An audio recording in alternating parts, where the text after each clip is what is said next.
Selamat pagi, Assalamualaikum warahmatullahi wabarakatuh.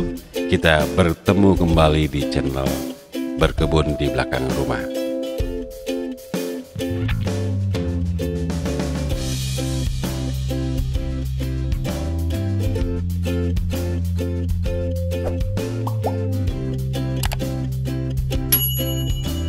Assalamualaikum warahmatullahi wabarakatuh. Kita ketemu lagi di channelnya Berkebun di Belakang Rumah. Di pagi yang indah ini, seperti biasa sebelum beraktivitas saya lihat kebun di belakang rumah. Bagaimana mendapatkan mikroorganisme? Ya. Ada dua cara mendapatkan mikroorganisme. Apa sih mikroorganisme itu? Mikroorganisme adalah makhluk hidup seperti kita, seperti manusia, seperti hewan, ya, ciptaan Tuhan, dan dia hidup di dalam tanah. Dia memiliki fungsi, ya, sebagai pelebur, kemudian juga pendaur ulang daripada limbah-limbah yang ada di dalam tanah, sehingga bisa menghasilkan nutrisi-nutrisi yang baik untuk tanaman. Mikroorganisme juga itu ada dua, ya, ada yang bermanfaat dan ada juga yang tidak bermanfaat untuk tanaman, malah bisa merusak tanaman, bisa juga membuat penyakit pada tanaman. Jadi mikroorganisme ini penting sifatnya untuk tanaman, dan kita harus memelihara atau memelihara, ya, supaya media tanam kita ini selalu ada mikroorganismenya. Seperti itu, ya. Jadi kita sudah buat video kemarin, ya, bagaimana ciri-ciri tanah atau media tanam yang di dalamnya itu terdapat mikroorganisme. Nah, ada dua metode kita mendapatkan mikroorganisme. Yang pertama yaitu mendapatkan dari alam. Kok mendapatkan dari alam, Pak? Ya, berarti manusia diciptakan, mikroorganisme pun diciptakan.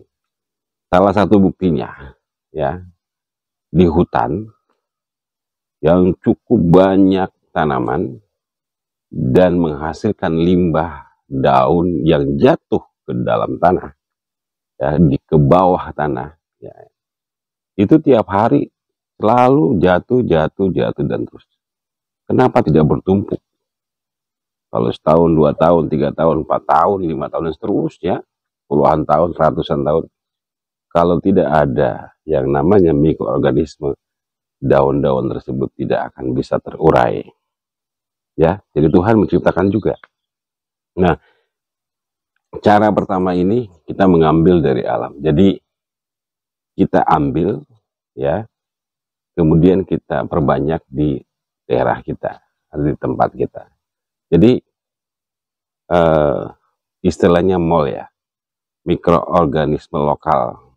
Ya, jadi mikroorganisme itu mungkin tidak sama antara saya di sini, kemudian di tempat lain, kemudian di hutan, di sungai dan sebagainya. Itu mikroorganismenya itu berbeda-beda, ya. Saya nggak tahu jenisnya bagaimana, yang jelas mereka itu memiliki karakteristik yang berbeda-beda. Allah itu memang luar biasa, ya, menciptakan makhluk hidup dari yang terkecil sampai yang paling besar. Nah, kita ambil saja dari MOL atau mikroorganisme lokal yang ada. Contohnya kita ambil di yang sering banyak, ya, di pertanian itu di bawah pohon bambu. Ya, di bawah bambu itu mikroorganismenya sangat baik untuk tanaman dan kita bisa perbanyak di rumah, ya, atau di sekitar kita, ya, di sekitar kita yang di pekarangan kita, di rumah tangga kita yang masih tersedia tanah, ya, atau berkebunan, ini pun bisa kita ambil. Kita ambil, kemudian kita perbanyak. Untuk teknis perbanyak mikroorganisme nanti saya buatkan video ini dengan, ya, tersendiri, ya, supaya videonya nggak terlalu panjang. Ini kita ngebahas masalah mikroorganisme, ya. Jadi yang pertama adalah kita bisa mengambil dari alam. Yang kedua, kita bisa membeli organisme. Kok dijual belikan, Pak? Ya, memang itulah kenyataannya. Contohnya adalah ini. Ya, ini ya, ini adalah EM4. Nah, ini EM4 ini kan banyak jenisnya ya. Ada yang untuk pertanian, ada yang untuk perikanan, ada yang untuk peternakan.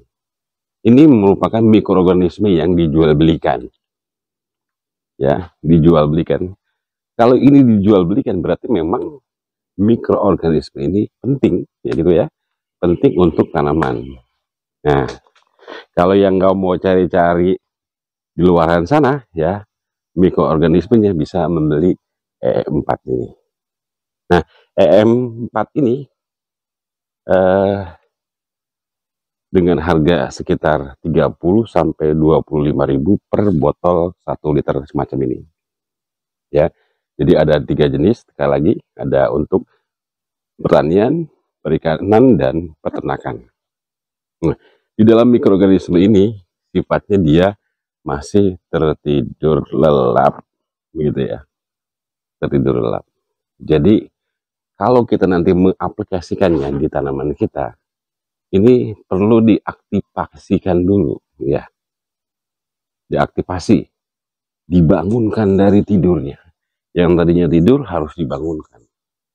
Jadi banyak orang yang memang menggunakan E4 ini langsung, ya, jadi dikocorkan ke air, diaduk, kemudian disiramkan. Sebetulnya tidak ada salahnya, kalau menurut saya tidak ada salahnya. Tetapi akan jadi dua penghambat. Yang pertama, sedikitnya mikroorganisme yang ada, gitu, sedikit. Misalnya kita kasih 1 tutup botol ini per tanaman, dia dalam kondisi tidur, ya, kemudian dia tidak akan maksimal bekerja, ya. Makanya itu perlu aktivasi atau pembangunan atau supaya dia ini hidup dulu, gitu ya, baru kita aplikasikan di tanaman kita. Yang kedua, boros. Boros, ya. Jadi kalau misalnya kita punya 100 mili dari E4 ini, kemudian kita aktivasi, ya, dengan bahan-bahan tertentu, misalnya seperti kentang, kemudian kita fermentasi selama 2 minggu, ini dia akan berkembang yang tadinya satu liter, ya, atau tadi kita masukkan ini 100 mili, kemudian kita masukkan menjadi 4 liter, gitu ya. Jadi setelah diaktifasi, kemudian difermentasi, ini harus segera diaplikasikan ke tanaman kita. Kenapa? Kalau sudah dibangunkan dari tidur, kemudian diaktifasi, dia tidak akan bertahan lama. Ya, jadi harus langsung diaplikasikan. Jangan sampai misalnya kita simpan selama 3 bulan atau lebih, atau 2 bulan atau lebih, minimal 30 hari setelah diaktifasi ini harus diaplikasikan ke tanaman. Supaya apa? Supaya tidak rusak lagi, ya kan? Karena namanya pupuk cair, mikroorganisme yang dalam cair itu akan mengalami ini, dia akan rusak. Maksudnya mikroorganisme yang tadi sudah kita aktifasi, dia akan lama-lama berkurang dan habis. Ya, ini penting, sebuah catatan untuk langsung mengaplikasikan. Ya, jadi itu pembahasan kita tentang mikroorganisme, dan sekian bahasan kita mengenai mikroorganisme. Kita akan berbagi lagi nanti dengan hal-hal yang lain. Mudah-mudahan apa yang saya sampaikan ini bisa bermanfaat untuk kita semuanya. Mohon maaf apabila ada kesalahan, ya kan, kita juga manusia, niatnya hanya berbagi, ya. Kalau ada salah mohon dimaafkan. Kita ketemu lagi pada kesempatan yang lain. Makasih. Assalamualaikum warahmatullahi wabarakatuh.